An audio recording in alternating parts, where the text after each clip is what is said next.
kasayan nating ipagandang pagdating ng manunubos na kapagligtas nating tuwirin mga landas, mga alitan ay tapusin sapagkat si Kristo'y darating.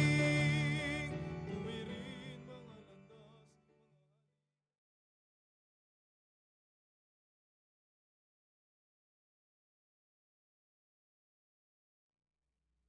Sa ngalan ng Ama, ng Anak, at ng Espiritu Santo, Amen. ang biyaya ng ating Panginoong Jesucristo, ang pag-ibig ng Diyos Ama, at ang pakikipagkaisa ng Espiritu Santo, naway sumainyong lahat. At sumairin. Bilang paghahanda para sa pagdiriwang ng mga banal na misteryo ng pag-ibig ni Kristo, alalahanin natin at pagsisihan ng ating mga kasalanan. Panginoong Hesus, naparito ka upang maghatid ng masayang balita sa mga nagdurusa at nangangamba. Panginoon, kaawaan mo kami. Panginoon, kaawaan mo kami. Panginoong Hesus, naparito ka upang pasayahin ang mga nalulumbay. Kristo, kaawaan mo kami. Kristo, kaawaan mo kami. Panginoong Hesus, naparito ka upang magpahayag ng kalayaan sa mga alipin ng kasalanan. Panginoon, kaawaan mo kami. Panginoon, kaawaan mo kami. Kaawaan tayo ng makapangyarihang Diyos, patawarin tayo sa ating mga kasalanan at patnubayan tayo sa buhay na walang hanggan. Amen.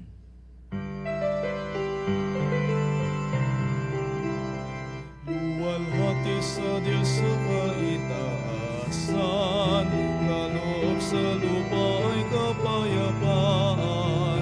Pinupuri ka at ipinagdarangal, sinasamba ka dahil sa dakilang mong kalwalhatian.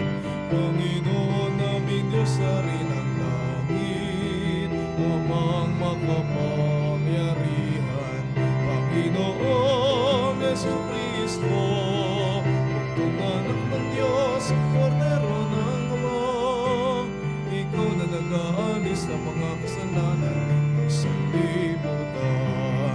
Tanggapin mo ang aming kahilingan, ikaw na naluluklok sa kanan ng Ama. Maawa ka sa amin, ikaw lamang ang banal, Panginoon Jesucristo, kasama ng Espiritu, sa luwalhati ng Ama. Amen, amen, amen, amen. Manalangin tayo. Ama naming makapangyarihan at maawain, tunghayan mo ang pananabik ng iyong sambayanan sa Pasko ng pagsilang ng Panginoon naming mahal. Pasapitin mo kami sa kagalakang dulot ng kanyang pagtubos at pasiglahin mo kami sa pagpapasalamat sa iyong kaloob sa pamagitan niya kasama ng Espiritu Santo magpasawalang hanggan. Amen. Pagpapahayag mula sa aklat ni Propeta Isaías. Pinuspos ako ng Panginoon ng kanyang espiritu. Hinirang niya ako upang ang magandang balitay dalhin sa may hirap. Pagalingin ang sugat ng puso, palayain ang mga bihag at bilanggo. Sinugo niya ako upang ibalitang ngayoy panahon ng iligtas ng Panginoon yaong mga tao na hinirang niya. At ang Jerusalem sa ginawang ito'y pawang malulugod, anaki dalagang gayak ay pangkasal. Siya'y parang dinamtan ng kaligtasan at pagtatagumpay. Kung paanong ang binhi ay tiyak na tutubo at sisibol, gayon ang pagliligtas ng Panginoon sa bayang kanyang hinirang. Dahil dito, lahat ng bansa ay magpupuri sa Kanya. Ang salita ng Diyos. Salamat sa Diyos. Sa poong Diyos ay malulugod ang hinirang niyang lungsod. Sa poong Diyos malulugod ang hinirang niyang lungsod. Ang puso ko'y nagpupuri sa Panginoon at nagagalak ang aking espiritu dahil sa Diyos na aking tagapagligtas, sapagkat nilingap niya ang kanyang abang alipin. At mula ngayon, ako'y tatawaging mapalad ng lahat ng salinlahi. Sa poong Diyos malulugod ang hinirang niyang lungsod. Dahil sa mga dakilang bagay na ginawa sa akin ng makapangyarihan, banal ang kanyang pangalan. Kinahahabagan niya ang mga may takot sa kanya sa lahat ng salit-saling lahi. Sa poong Diyos malulugod ang hinirang niyang lungsod.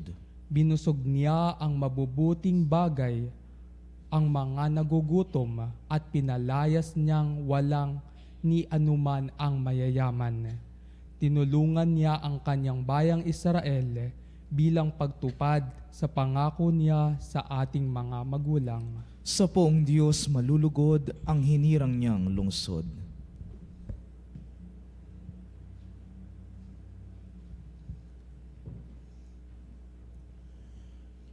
Pagpapahayag mula sa unang sulat ni Apostol San Pablo sa mga taga-Tesalonika. Mga kapatid, magalak kayong lagi, maging matiyaga sa pananalangin. Ipagpasalamat ninyo sa pangalan ni Kristo Jesus ang lahat ng pangyayari sapagkat yaon ang ibig ng Diyos. Huwag ninyong hadlangan ang Espiritu Santo. Huwag ninyong hamakin ng anumang pahayag mula sa Diyos. Suriin ninyo ang lahat ng bagay at pulutin ang mabuti. Lumayo kayo sa lahat ng uri ng kasamaan. Naway lubusan kayong pabanalin ng Diyos na siyang nagbibigay ng kapayapaan. At naway panatilihin niyang walang kapintasan ang buo ninyong katauhan, ang espiritu, kaluluwa at katawan, hanggang sa pagparito ng ating Panginoong Hesukristo. Tapat ang tumawag sa inyo at gagawin niya ang mga bagay na ito.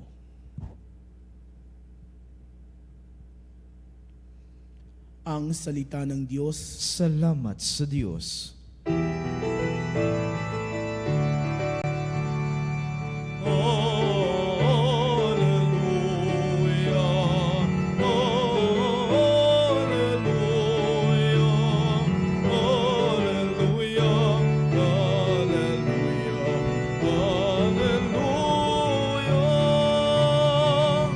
Espiritu ng may kapal na sa akin upang hatdan ang mga dukha ng aral. Alleluia, Alleluia, Alleluia, Alleluia, Alleluia.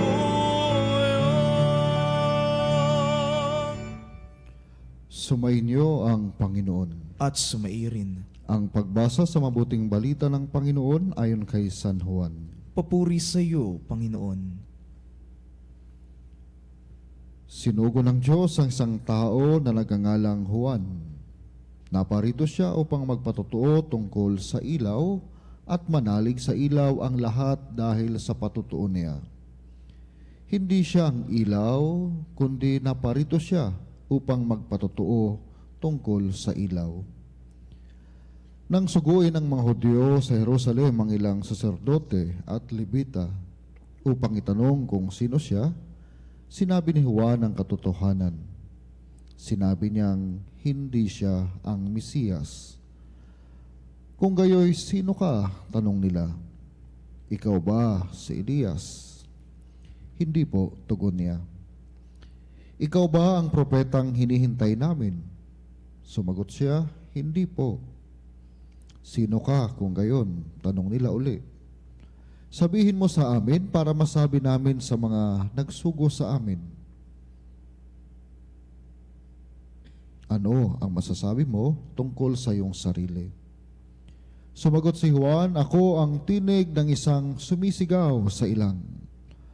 Tuwirin ninyo ang daraanan ng Panginoon. Ang propetang Isaías ang may sabi nito. Ang mga nagtanong ay sugo ng mga Pariseo at muli nilang tinanong si Juan, bakit ka nagbibinyag? Hindi pala naman ikaw ang Mesiyas, ni si Elias, ni ang propeta. Sumagot siya, ako'y nagbibinyag sa tubig, ngunit nasa gitna ninyo ang isang hindi ninyo nakikilala. Siya ang susunod sa akin. Subalit, hindi ako karapat dapat magkalagman lamang ng tali ng kanyang panyapak. Ito'y nangyari sa Bitanya, sa ibayo ng Jordan, na pinagbibinyagan ni Juan. Ang mabuting balita ng Panginoon. Pinupuri ka namin, Panginoong Hesukristo. Isang mapagpalang gabi po sa inyong lahat, mga kapanalig. Tayo po ngayon ay nasa ikatlong linggo ng panahon ng Adbyento at nasa ikalawang araw ng ating Misa de Gallio. Tayo nasa kalagitnaan na ng ating ginagawang paghahanda sa pagdating ng Panginoon. Kaya naman, ang linggong ito ay nag-aanyaya sa atin upang magsaya, upang magalak. Kaya nga ang ibig sabihin ng linggong ito, Gaudete Sunday, ay magsaya, matuwa, magalak, sapagkat nalalapit na ang pagdating ng Panginoon. Sa panahon po natin ngayon, maaari po nating pagnilayan, una, ano-ano ba yung mga nagbibigay sa atin ng kaligayahan tuwing panahon ng Kapaskuhan? Paano ba tayo magiging masaya sa panahon ng Pasko? O paano ba tayo magkakaroon ng masaya na Pasko? At saan ba tayo humuhugot ng kasiyahan kapag tayo nagdiriwang ng Pasko? Maaring maraming rason, maaari tayong banggitin kung ano yung nakapagdudulot ng kasiyahan sa atin sa panahon ng Kapaskuhan. Nariyan yung buo ang pamilya. Kung may trabaho, mayroon kang bonus, extra na allowance, extra na kita. Maraming matatanggap na regalo, masaya dahil sa mga dekorasyon na ating nakikita. Subalit, nakakalimutan natin, bakit nga ba tayo mayroong Pasko? Ano nga ba talaga yung unang rason, bakit tayo may Pasko? Na kung saan, wala namang ibang rason kung hindi sa Panginoong Hesus. Mayroon tayong Pasko sapagkat ipinapaalala sa atin na una sa lahat, mayroong Diyos na nagmamahal sa atin. Ano man yung ating sitwasyon sa buhay, anuman yung ating mga pinagdadaanang problema sa mga oras na ito, tayo mayroong Pasko, tayo magkakaroon ng pagdiriwang ng Pasko, tayo magsasaya sapagkat unang-una mayroong Diyos na nagmamahal sa atin. Diyos na siyang magliligtas sa atin sa pagkakaalipin sa kasalanan. Diyos na nagmamahal na magkakaloob sa atin ng buhay na walang hanggan dahil siya'y naging matagumpay laban sa kamatayan at kasalanan.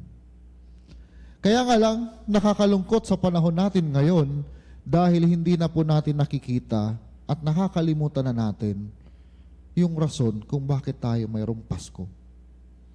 Masyado lang tayo nak-focus doon sa mga material na bagay, sa mga panlabas na paghahanda, sa mga magandang nakikita ng ating mga mata. Nakakalimutan natin yung totoong diwa. Na yung ating ginagawang paghahanda, tayo nag-aantay, hindi dahil sa likod ng pag-aantay mayroong takot, mayroong pag-aalinlangan, mayroong walang kasiguruhan. kung hindi yung ating ginagawang pag-aantay, yung ating ginagawang paghahanda, tayo'y masaya na nag-aantay dahil darating ang Panginoon at ang kanyang dala ay kaligtasan. Kaya nga, sa ating sa ikalawang pagbasa ngayon sa sulat ni San Pablo sa mga taga-Tesalonica, sinasabi niya na, mga kapatid, mag-alak kayo lagi. Mag-alak kayo lagi. Ito ng ating buhay sa paggawa ng mabuti. Kalimutan, iwasan yung paggawa ng kasalanan at kasamaan. At yun din yung sinasabi sa atin sa unang pagbasa ngayong linggo. Sinasabi na ang bayang hinirang ng Diyos ay mapupuspos ng kaligtasan. Ang pag-asang kaligtasang ito ang pinaghuhugutan ng tunay na saya ng buhay. At sa ating ebanghelyo, makikita natin yung ugali ni San Juan Bautista bilang propeta. Na nandun yung pagpapakumbaba kahit alam niya na maaring siya'y maging sikat palalo, subalit nanatili siya doon sa kanyang misyon. Yung kanyang misyon ay ang paghahanda para sa pagdating ng Panginoon. Nanatili siya doon. Kaya nga, parang sinasabi sa atin, yung unang paanyaya sa atin, tayo rin ay nakikibahagi. Nung tayo binyagan, tayo nakikibahagi sa pagkapropeta ng Panginoong Yesus. At sa panahong ito, kailangan nating itong isabuhay gamit ang ating pananampalataya, yung pagiging propeta. Totoo, hindi po madali sa panahon natin ngayon yung manindigan sa katotohanan.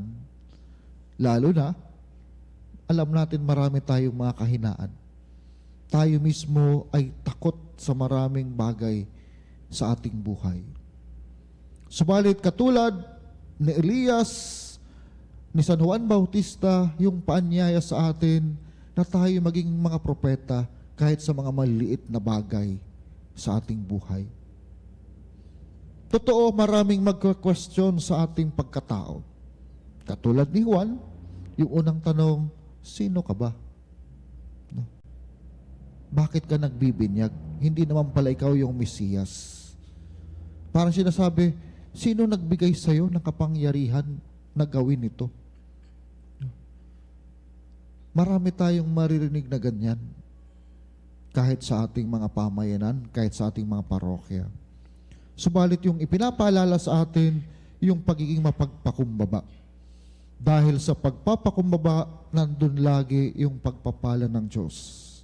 Lalo na sa panahon natin ngayon na halos lahat ay hindi na nakikita yung mga magandang bagay. Madaling makita yung mga wala. Madaling hanapin yung mga wala. Laging naghahanap sa wala. Minsan nga, bakit natin hahanapin yung wala? Wala nga eh. Ang hanapin natin kung ano yung meron tayo. Yun yung hanapin natin. Huwag yung wala. Huwag yung kulang. Sa halip pa, paano natin mapupunan yung kulang. At dito natin makikita na sana habang tayo naglalakbay ngayon, sabayan natin ito ng ating panalangin. Na sana tayo maging instrumento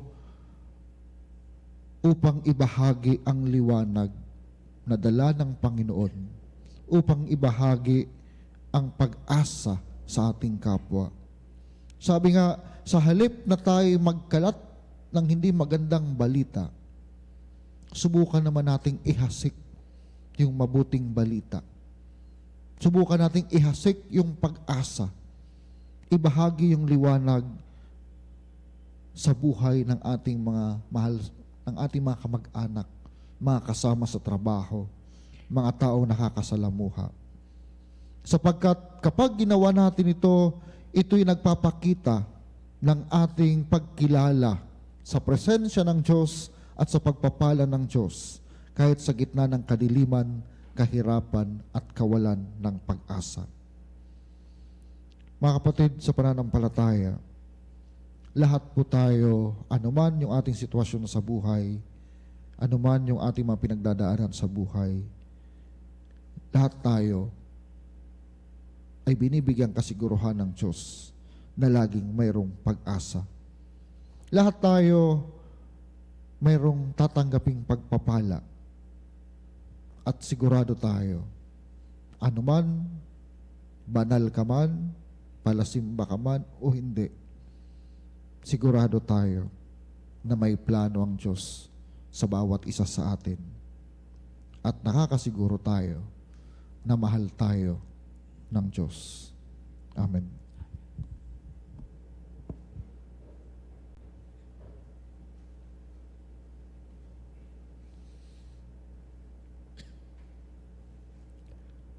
Sumasampalataya ako Sa Diyos amang makapangyarihan sa lahat, na may gawa ng langit at lupa. Sumasampalataya ako kay Jesucristo, isang anak ng Diyos, Panginoon nating lahat.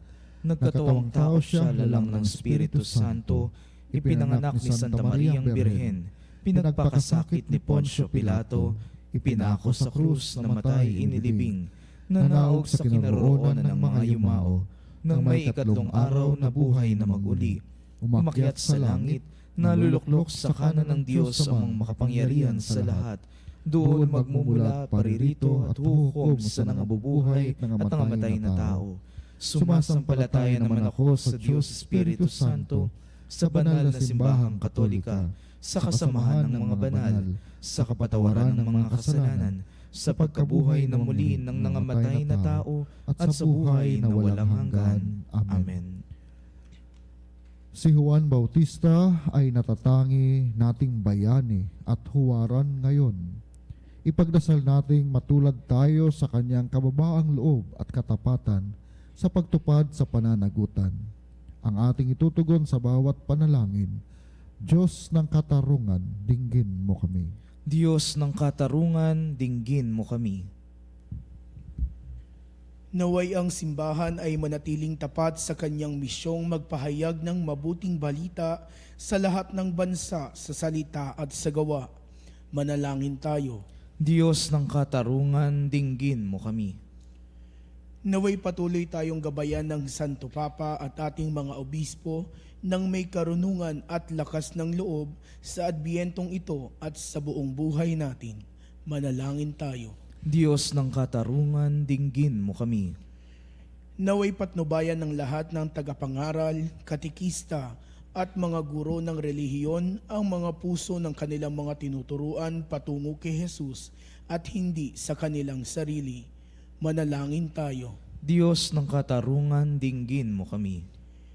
Naway ang lahat ng di pa tumatanggap kay Jesus ay matutong sumampalataya sa Kanya bilang ilaw ng kanilang buhay. Manalangin tayo. Diyos ng katarungan, dinggin mo kami. Naway ang mga kabataan ay tuwinang maging masasayang tagapaghatid ng pag-ibig at awa ng Diyos para sa lahat. Manalangin tayo. Diyos ng katarungan, dinggin mo kami. Naway ang buhay nating lahat ay maging patuloy na saksi sa liwanag ni Jesus at ng kanyang ebanghelyo. Manalangin tayo. Diyos ng katarungan, dinggin mo kami. Para sa mga taong may malubhang kapansanan, maging sentro nawa sila ng atensyon at kalinga ng lipunan. Manalangin tayo. Diyos ng katarungan, dinggin mo kami. Tahimik nating ipanalangin ang ating mga sariling kahilingan.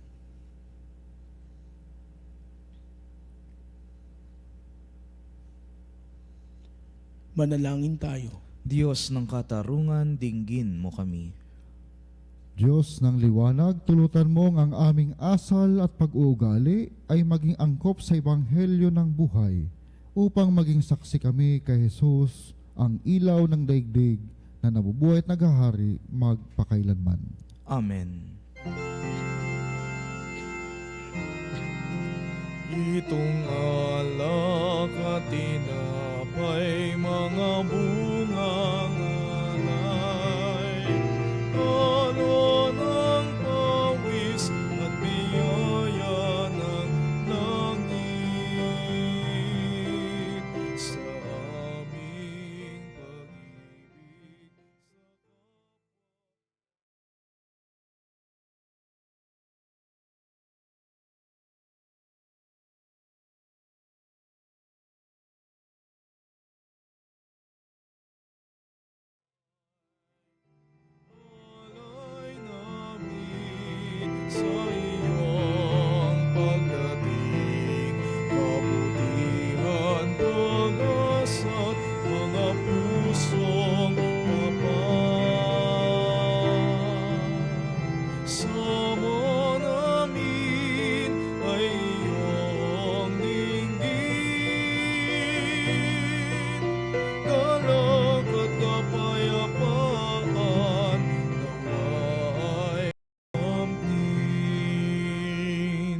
Manalangin kay mga kapatid upang ang paghahain natin ay kalugdaan ng Diyos samang makapangyarihan. Tanggapin nawa ng Panginoon itong paghahain sa iyong mga kamay sa kapurihan niya at karangalan sa ating kapakinabangan at sa buong sambayanan niyang banal. Ama naming lumikha, maihain nawang lubos ang matapat naming paglilingkod sa pagganap sa itinatag ng iyong anak at sa pakikinabang sa iyong pagtubos sa aming lahat sa pamagitan niya kasama ng Espiritu Santo magpasawalang hanggan. Amen. Sumainyo ang Panginoon. At sumairin. Itaas sa Diyos ang inyong puso at diwa. Itinaas na namin sa Panginoon. Pasalamatan natin ang Panginoong ating Diyos. Marapat na siya'y pasalamatan. Ama naming makapangyarihan, tunay ngang marapat na ikaw ay aming pasalamatan sa pamagitan ni Jesucristo na aming Panginoon. Siya ay isinugo mo upang matupad ang iyong magandang balak para sa lahat. Hindi niya ikinahiyang mamuhay ng mahirap upang mapakisamahan niya kaming matapat. Siya ay naging hindi na iba sa amin upang maitampok niya kami sa iyong piling. Sa kanyang lantarang muling pagdating, ang pakikisama niya ay puspusang magniningning at ang pangako niyang kapanapanabik ay inaasahan naming lubos na makakamit. Kaya kaisa ng mga anghel na nagsisiawit ng papuri sa iyo nang walang humpay sa kalangitan, kami nagbubunyi sa iyong kadakilaan. Santo, Santo, Santo, Panginoong Diyos ng mga hukbo, napupuno ang langit at lupa.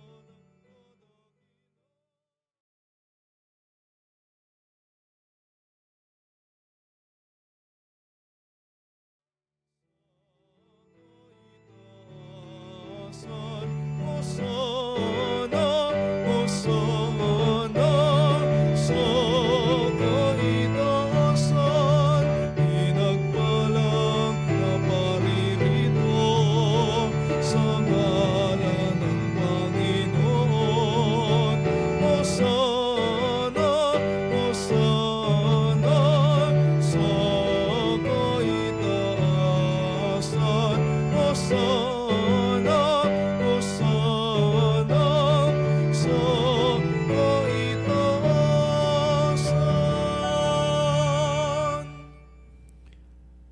Ama naming banal, ikaw ang buhal ng tanang kabanalan. Kaya't sa pamagitan ng iyong Espiritu, gawin mong banal ang makaloob na ito upang para sa amin maging katawan at dugo ng aming Panginoong Hesukristo. Bago niya pinagtisang kusang loob na maging handog, hinawakan niya ang tinapay, pinasalamatan kaniya. Pinaghati-hati niya iyon, iniabot sa kanyang mga alagad at sinabi, "Tanggapin ninyong lahat ito at kanin. Ito ang aking katawan na ihahandog para sa inyo."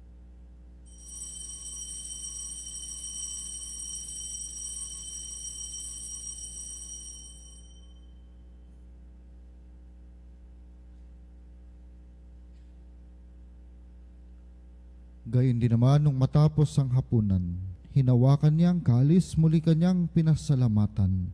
Iniabot niya ang kalis sa kanyang mga alagad at sinabi, "Tanggapin ninyong lahat ito at inumin. Ito ang kalis ng aking dugo ng bago at walang hanggang tipan. Ang aking dugo na ibubuhos para sa inyo at para sa lahat sa ikapagpapatawad ng mga kasalanan.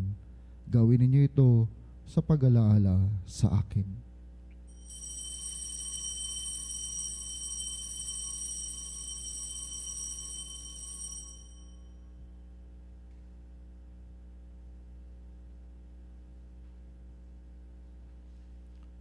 Ipagbunyi natin ang misteryo ng pananampalataya.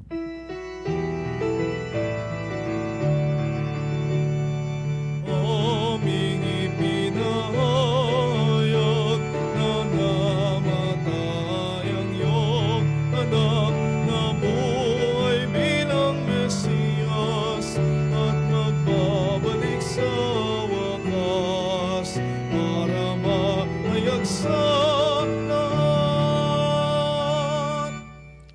Ama, ginagawa namin ngayon ang pag-alala sa pagkamatay at muling pagkabuhay ng iyong anak. Kaya tiniaalay namin sa iyo ang tinapay na nagbibigay buhay at ang kalis na nagkakaloob ng kaligtasan. Kami nagpapasalamat dahil kami iyong minarapat na tumayo sa harap mo para maglingkod sa iyo. Isinasamo namin kaming magsasalo-salo sa katawan at dugo ni Kristo ay mabuklod sa pagkakaisa sa pamagitan ng Espiritu Santo. Ama, lingapin mo ang iyong simbahang laganap sa buong daigdig. Puspusin mo kami sa pag-ibig, kaisa ni Francisco na aming Papa, ni Honesto na aming Obispo at ng Tanang Kaparian. Alalahanin mo rin ang mga kapatid naming nahimlay nang may pag-asang sila'y muling mabubuhay, gayon din ang lahat ng mga pumanaw. Kaawaan mo sila at patuloyin sa iyong kaliwanagan. Kaawaan mo at baging dapating kaming lahat na makasalo sa iyong buhay na walang wakas. Kaisa ng mahal na Birheng Maria na ina ng Diyos, ni San Jose na kabiyak ng kanyang puso, kaisa ng mga apostol at ang lahat ng mga banal na namuhay dito sa daigdig ng kalugod-lugod sa iyo. May pagdiwang nawa namin ang pagpupuri sa ikararangal mo sa pamagitan ng iyong anak na aming Panginoong Hesukristo. Sa pamagitan ni Kristo, kasama niya at sa Kanya, ang lahat ng parangal at papuri ay sa iyo, Diyos samang makapangyarihan, kasama ng Espiritu Santo, magpa sa walang hanggan. Amen, amen, amen.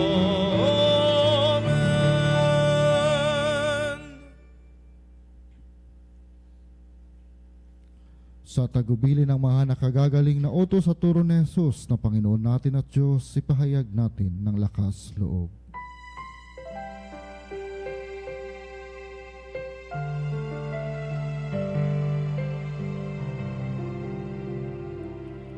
Ama namin, sumasalangit ka, sambahin ang ngalan mo, mapasa amin ang kaharian mo.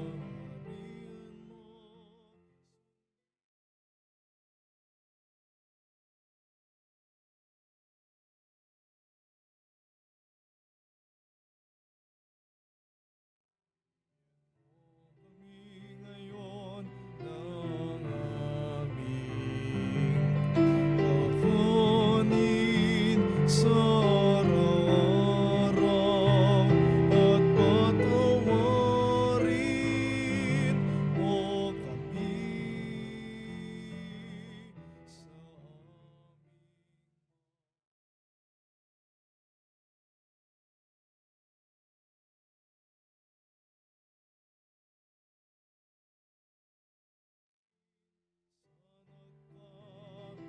sa kasala sa amin at huwag mo kaming ipahintulot sa tukso at iadya mo kami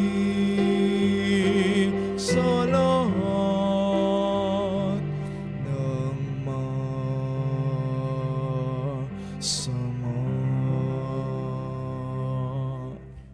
Hinihiling namin kami iadya sa lahat ng masama, pagkalooban ng kapayapaan araw-araw, iligtas sa kasalanan at ilayo sa lahat ng kapahamakan, samantalang aming pinananabikan ang dakilang araw ng pagpapahayag ng tagapagligtas naming sa Jesucristo. Sapagkat iyo ang kaharian at ang kapangyarihan at ang kapurihan magpakailanman. Amen.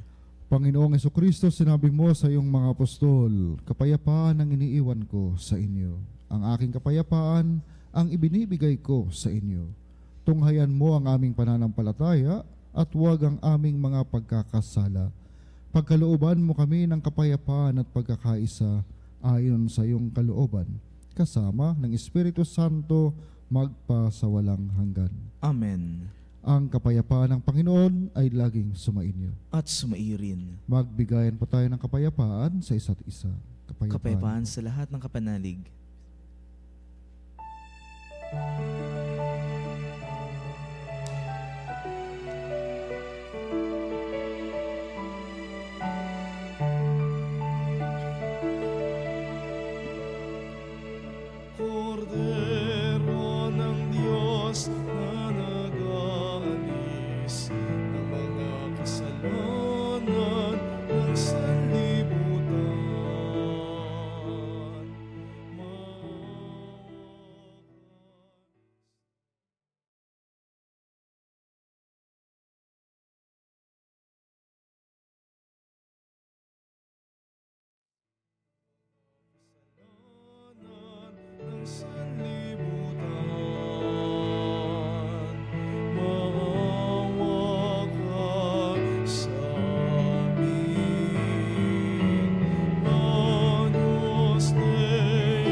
Ito ang ating Panginoong Kristo, ang kordero ng Diyos na nagalis ng kasalanan ng sanlibutan.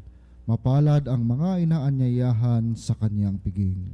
Panginoon, hindi ako karapat-dapat na magpatuloy sa iyo, ngunit sa isang salita mo lamang ay gagaling na ako.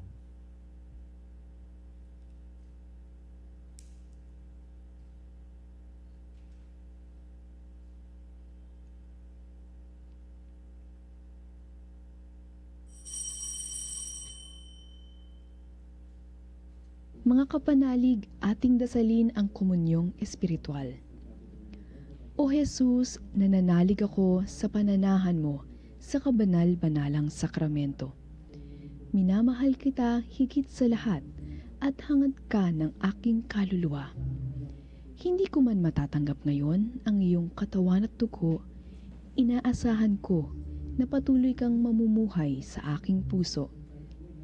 Naniniwala ako na narito ka at kaisa ka ng aking buong pagkatao. Huwag mong ipahintulot na mawalay ako sa iyo. Amen. Panalangin sa Birhen ng Katotohanan. O Birhen ng Katotohanan, Ina ni Jesus, ang nagkatawang taong salita, salamat sa iyong anak. Tinatanggap ko siya bilang aking katotohanan at kaligtasan. Sa pakikinig sa salita ng Diyos, tulungan mo akong maging malaya. Sa oras ng hirap at pagsubok, linawin mo sa akin na nasa krus ang tagumpay. Sa aking paglalakbay, akayin mo ako sa buhay ng paglilingkod at sa buhay na ganap at kasiyasiya. Kupkupin mo ako at ang aking mga kapanalig na nakikinig, natututo at nagmamahalan.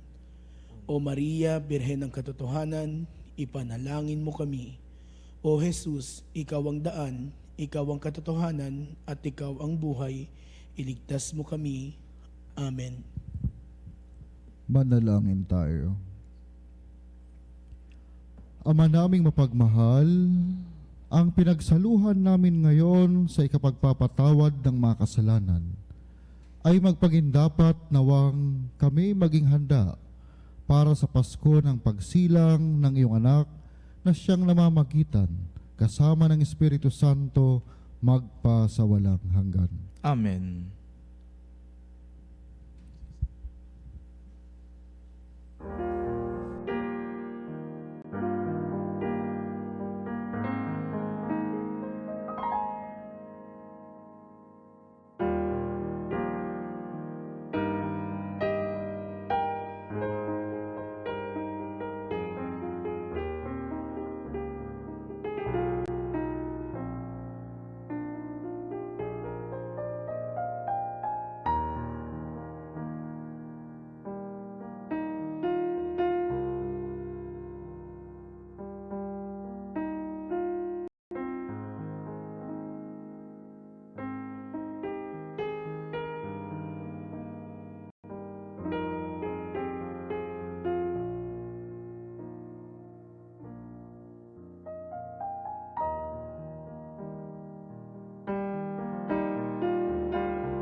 Mga kapanalig, bilang isang bayang tinawag ng Ama kay Jesucristo, na pinagbuklod sa isang katawan, tayo manikluhod at sumamba sa Panginoong Jesucristo sa kabanal-banalan na sakramento sa altar.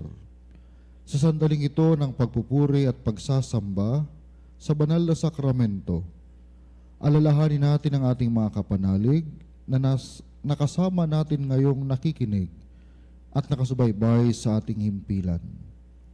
Lalo't higit ang ating mga may sakit, ang mga nakaratay sa banig ng karamdaman, ang mga nasa pagamutan at kanilang tahanan, at ang lahat na tanging sa Diyos lamang umaasa ng kagalingan.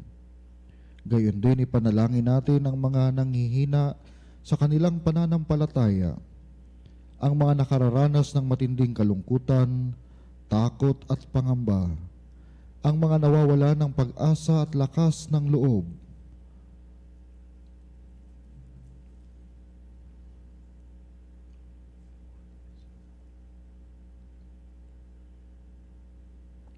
O Diyos, halina at kami tulungan.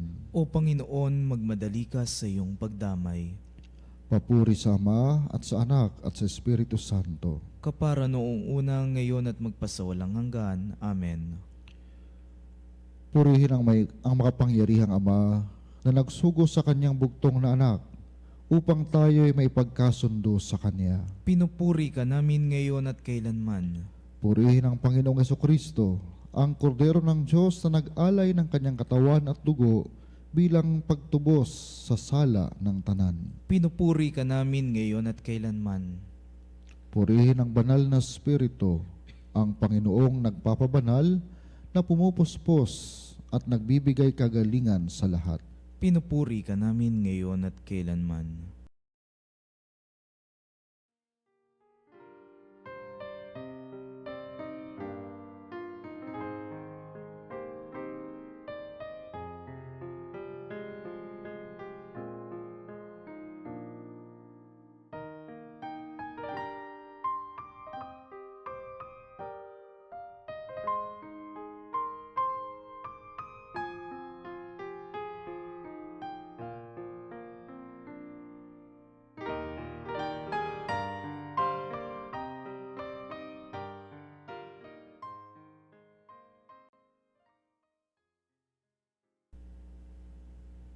Makapangyarihang Diyos na walang hanggan, Ikaw ang aming Panginoon at butihing Ama. Sa iyong pagpapala, ipinagkaloob mo ang lakas sa aming kahinaan. Tunghayan mo po ng may kagandahang loob ang iyong mga lingkod na may sakit at karamdaman, ang mga nababalisa at nawawalan ng pag-asa, ang mga natatakot at nalulumbay, ang mga may matinding problema at pinagdadaan ng hirap sa buhay, ang mga nasa bingit ng kamatayan. Pagalingin at alawin mo po sila sa kanilang mga karamdaman at ibalik sa kalusugan at kapanatagan ng loob upang mabatid nila ang iyong kabutihan at sila'y magpasalamat sa iyong banal na pangalan.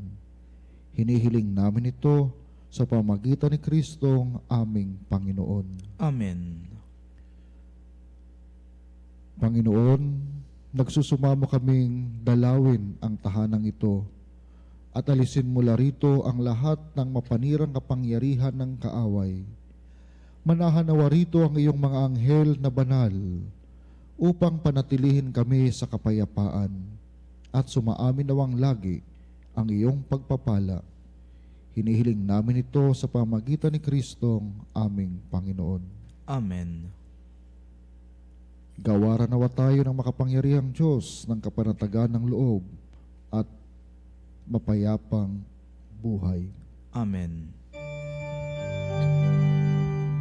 Tantum ergo sacramentum venere morcer nui et anticum documentum novoce datrituit prestet vides supplementum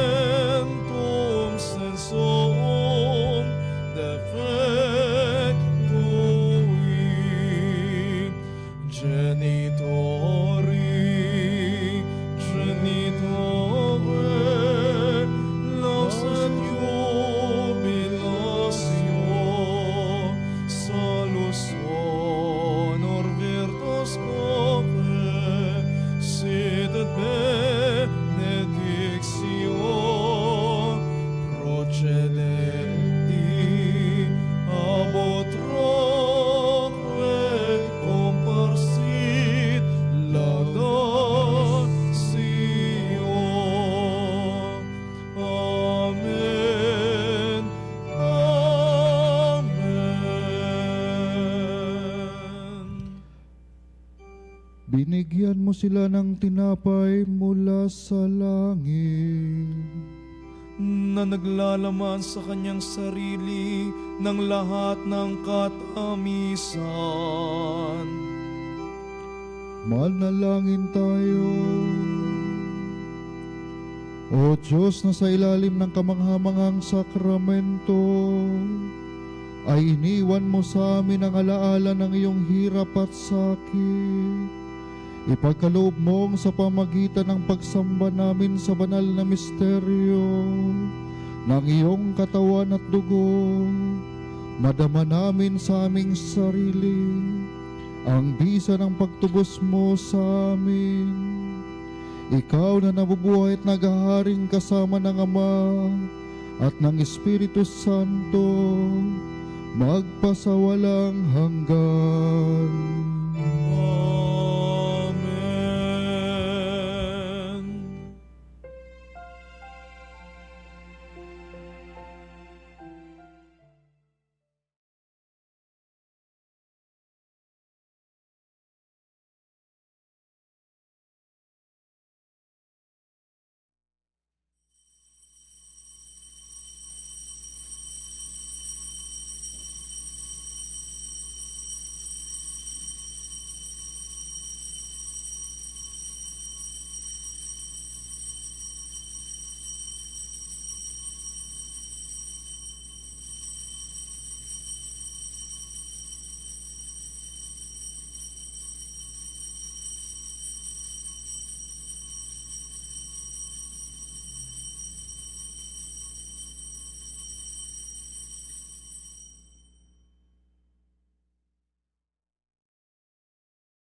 Purihin ang Diyos.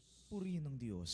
Purihin ang kanyang banal na pangalan. Purihin ang kanyang banal na pangalan. Purihin si Jesucristo, Diyos na totoo at tao namang totoo. Purihin si Jesucristo, Diyos na totoo at tao namang totoo. Purihin ang ngalan ni Jesus. Purihin ang ngalan ni Jesus. Purihin ang kanyang kabanal-banalang puso. Purihin ang kanyang kabanal-banalang puso. Purihin ang kanyang kamahal-mahalang dugo. Purihin ang kanyang kamahal-mahalang dugo. Purihin si Jesucristo sa banal na sakramento sa altar. Purihin si Jesucristo sa banal na sakramento sa altar. Purihin ang Espiritu Santo ang mang-aaliw. Purihin ang Espiritu Santo ang mga aliw. Purihin ang dakilang ina ng Diyos, si Maria Santissima. Purihin ang dakilang ina ng Diyos, si Maria Santissima. Purihin ang kalinis-linisang paglilihis sa Kanya. Purihin ang kalinis-linisang paglilihis sa Kanya. Purihin ang kanyang maluwalhating pag-akyat sa langit. Purihin ang kanyang maluwalhating pag-aakyat sa langit. Purihin ang ngalan ni Maria, Berhen at Ina. Purihin ang ngalan ni Maria, Birhen at Ina. Purihin si San Jose ang kanyang kalinis-linisang esposo. Purihin si San Jose ang kanyang kalinis-linisang esposo. Purihin ang Diyos sa kanyang mga anghel at mga santo. Purihin ang Diyos sa kanyang mga anghel at mga santo.